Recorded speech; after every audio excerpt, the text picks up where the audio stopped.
him kasi kinukulit ko siya for the past 1.5 years ko na siya kinukulit kasi I keep hearing a lot of people telling me if there's one guy in the Philippines who knows what's wrong with the LTO, this IT veteran professional. Let us welcome Mr. Bernard Yu for your overview of what's wrong with the LTO, what can be done to improve it for the benefit of the Philippine economy and for the public. Lahat kami naiinis. Welcome, Mr. Bernard Yu. Hello. Yeah, thank you, Wilson, for inviting me today. Opening statements muna, as you said. Yes. So it's true, Sir Wilson has been inviting me here, but since I retired from the IT industry, I'm really a very private person. I really shun media things, but the developments in the past few weeks made me think maybe I should add my own two-piece worth about what's happening. Okay. I want to clarify a few things, no? Kasi may mga tanong na sa akin na bayad daw ako. Okay.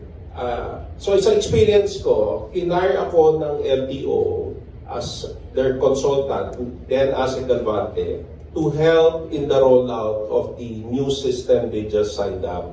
So I was a consultant of LTO, not Dermalog, from the period November 2020 to September 2022.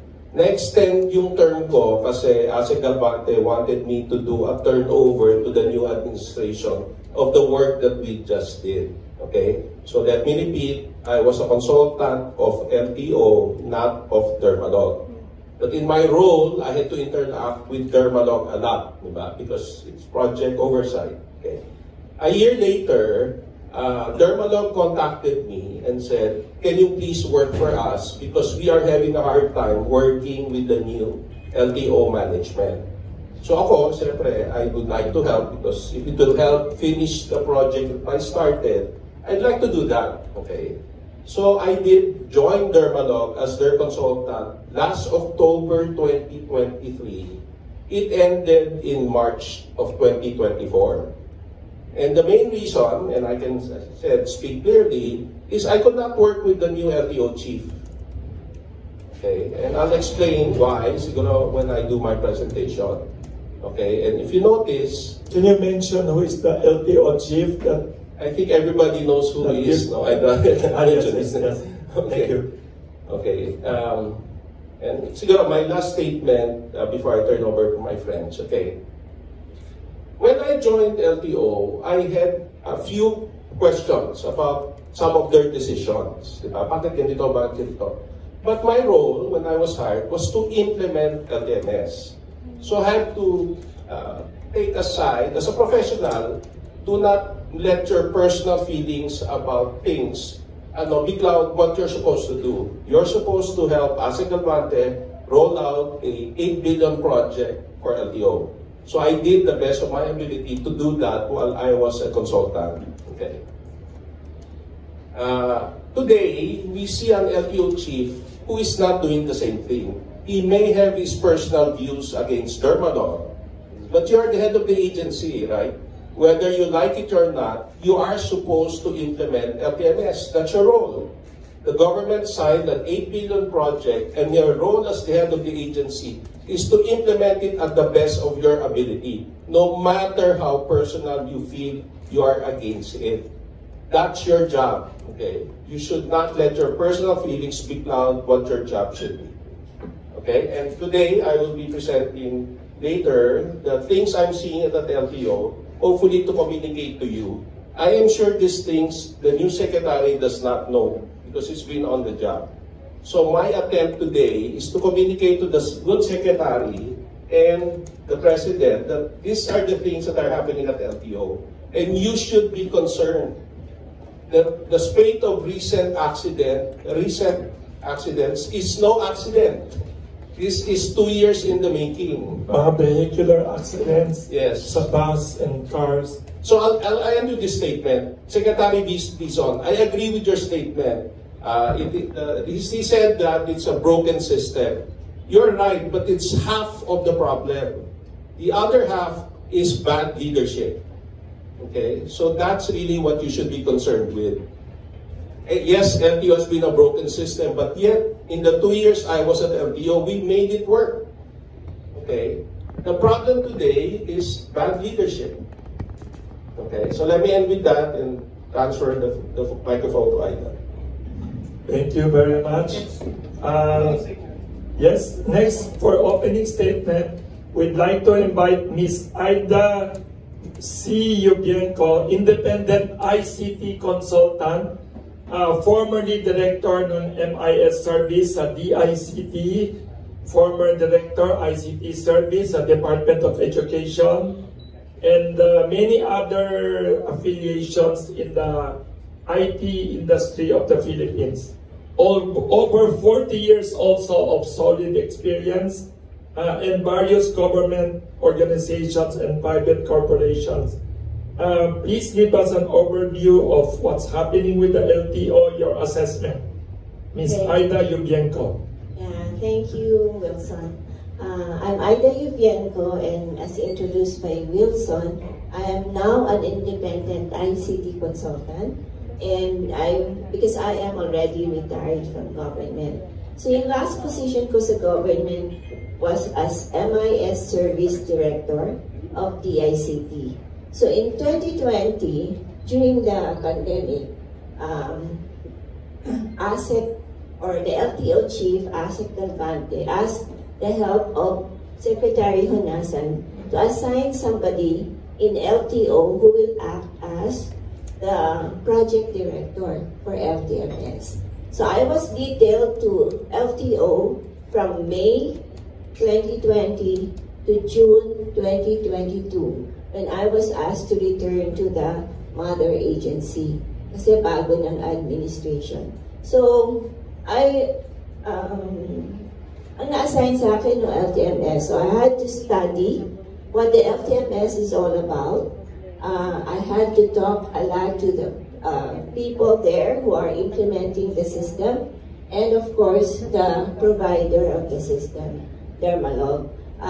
As I saw it, the system, when I joined LTO, the system was already accepted by LTO based on the fact that the contract with Dermalog was implementation in only 24 sites.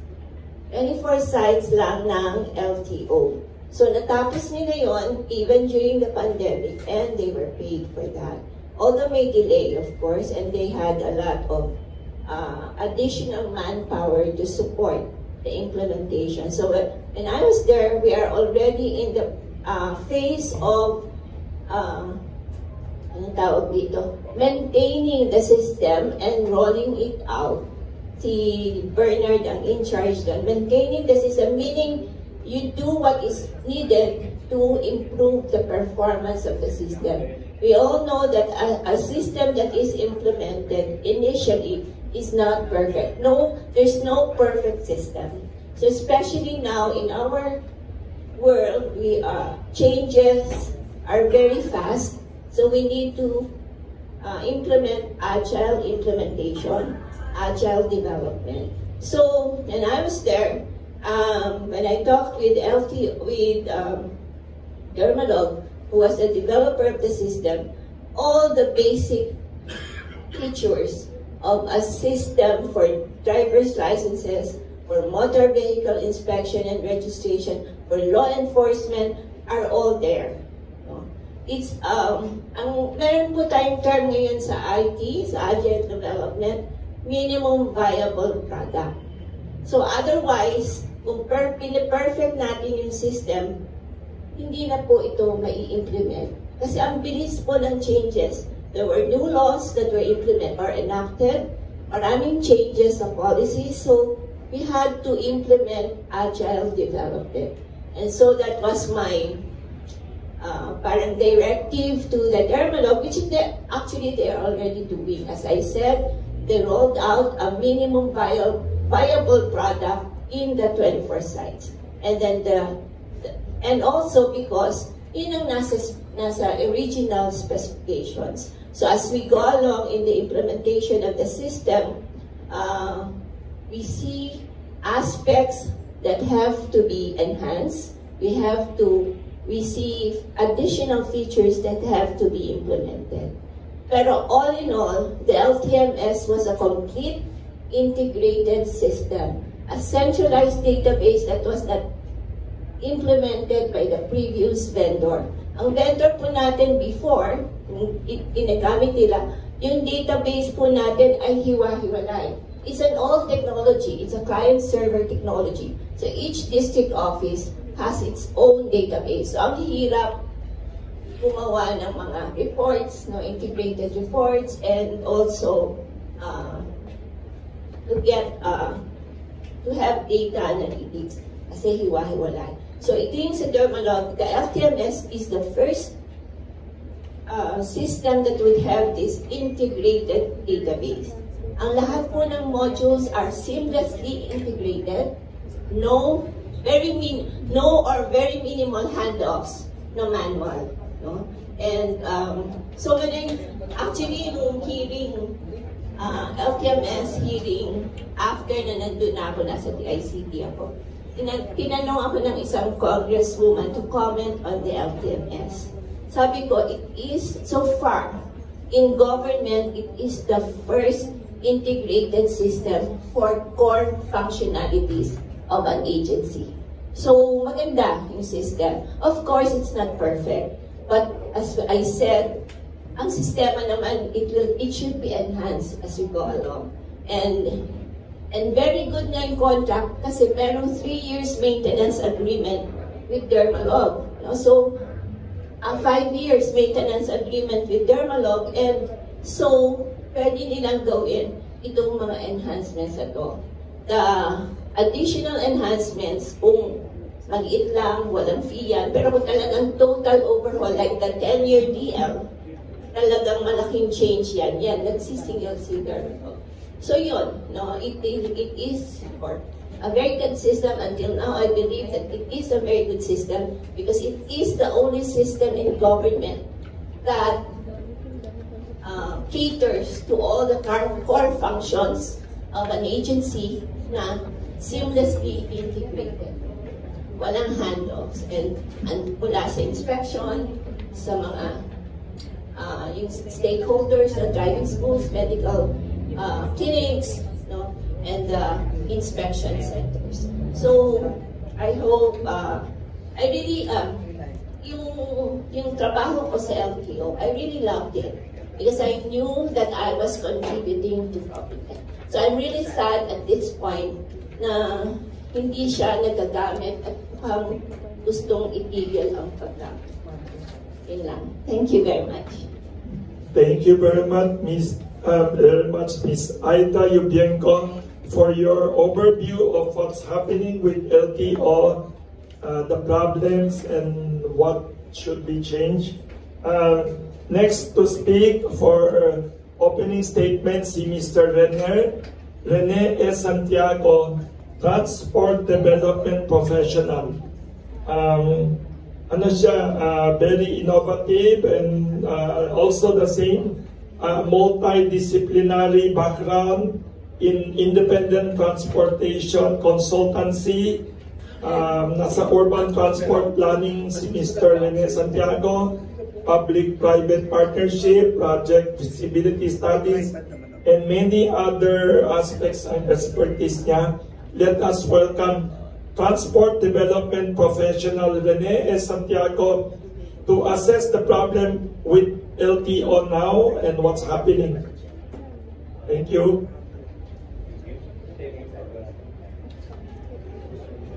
Thank you for that short introduction.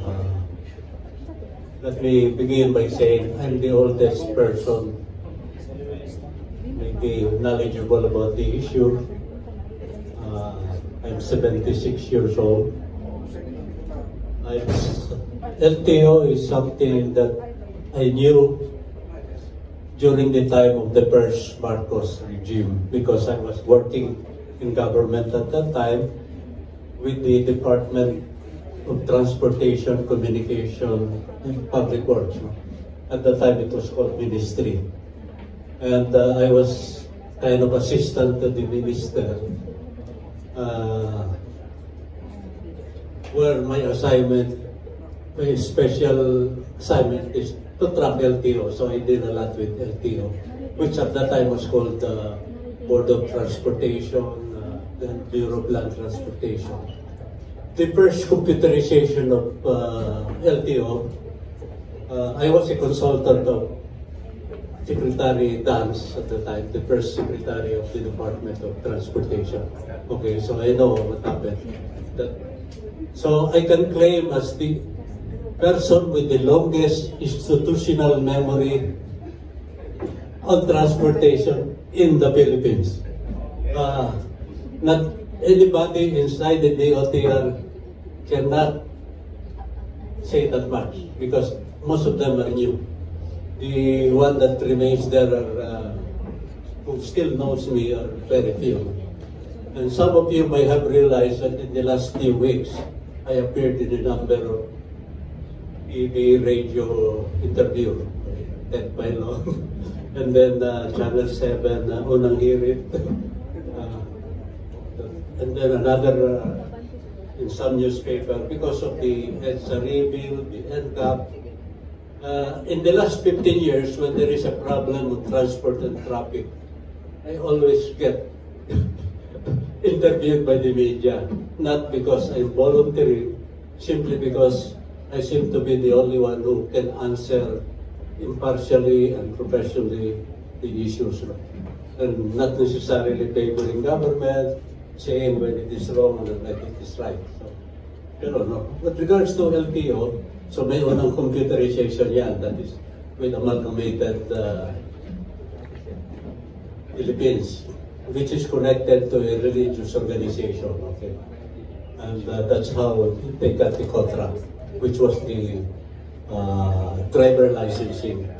They were replaced after 20 years by Stratcom. Again, starting with driver licensing, then they expanded to include with motor vehicle. In the 1984 or 85, I was asked to study the process of LTO to improve. Kasi time and motion study kami, where value engineering, value analysis, where is the red tape to remove? And one of the issues at that time was yung turnaround ng sticker sa plaka was taking 2-3 months before it gets to the end. So we saw that immediately disappeared. The plaka problem happened again 2016, 2017 because of what Abaya and Rojas did that it could have been avoided, but let's not go into details. Then I think some administration officials after that was asking, promising to solve it, and they were not able to solve it up to this time. I was challenging that I could do it in 1 month, it will disappear. Because I know the whole law and the background of it. No? So, and then pumasok na yung, I think during the time of Tugade, pinalitan ng Stratcom, there was a bidding, nanalo ata yung Dermalog. And as consultant Senate, I was reviewing the budget ng LTO, why it was so big, explaining the logic. Nagtataka ko dun sa mga sophisticated computer application na nilalagay. Pag tinetest ko naman, nothing, like the operations control contact center ko, no?